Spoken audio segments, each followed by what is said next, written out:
କେମିତି ଅଛ? ସୁସ୍ଥ ଅଛ ସବୁ? ଆଜ୍ଞା ଦିଦି। ଗରମ ଲାଗୁଛି ଏବେ? ଆଜ୍ଞା ଦିଦି। ଗରମ ଲାଗୁଛି ତ? ଏଇଟା କି ଋତୁ ଚାଲିଛି କିଏ କହିପାରିବ? ଗ୍ରୀଷ୍ମ ଋତୁ।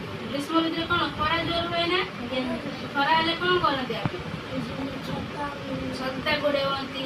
ଖରାକୁ ବାହାରକୁ ବାହାରିଲେ ଆମେ କଣ କରିବା? ଛତା ନବା, ଜୋତା ପିନ୍ଧିବା, କଳା ଚଷମା ନବା, ପାଣି ବୋତଲ ନବା, ଧଳା କଲର ବସ୍ତ୍ର ନେଇକି ଯିବା। ତ ଆମେ 12ଟା ମାସ ଜାଣିଛ ନା ପିଲାମାନେ? ଆଜି ଆମେ ଗୀତ ମାଧ୍ୟମରେ ଓଡ଼ିଆର 12ଟା ମାସ ଜାଣିବା। ଚାଲ। ଗ୍ରୀଷ୍ମ ବୈଶାଖ ଜ୍ୟେଷ୍ଠ ମାସ। ଗ୍ରୀଷ୍ମ ବୈଶାଖ ଜ୍ୟେଷ୍ଠ ମାସ। ପ୍ରଚଣ୍ଡ ରୌଦ୍ର ପରକାଶ। ପ୍ରଚଣ୍ଡ ରୁଦ୍ର ପରକାଶ। ବର୍ଷାରେ ଆଷାଢ଼ ଶ୍ରାବଣ। ବର୍ଷାରେ ଆଷାଢ଼ ଶ୍ରାବଣ। ମେଘ ବରଷେ ଘନ ଘନ। ମେଘ ବରଷେ ଘନ ଘନ।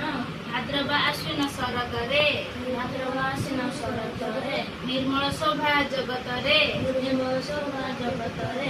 ହିମେ କାର୍ତ୍ତିକେ ମାର୍ଗଶିର। ହିମେ କାର୍ତ୍ତିକେ ମାର୍ଗଶିର। ରାତିରେ ପଡ଼ଇ ଶିଶିର। ରାତିରେ ପଡ଼ଇ ଶିଶିର। ଶୀତରେ ପୌଷ ମାଘ। ଶୀତରେ ପୌଷ ମାଘ। ଦେହରେ ଖରା ଶୀତ ବସ୍ତ୍ର। ଦେହରେ ଖରା ଶୀତ ବସ୍ତ୍ର। ଫାଲ୍ଗୁନ ଚୈତ୍ର ବସନ୍ତରେ। ଫାଲ୍ଗୁନ ଚୈତ୍ର ବସନ୍ତରେ। ମୃଦମୂଳୟ ମନ ହରେ। ମନ ହରେ। 12 ମାସ କଥା ଏଇଠି ଶୁଣ। 12 ମାସ ପରେ ଶୁଣ। ମନେ ରହିଲା ସବୁ? ଆଜ୍ଞା। କଣ କଣ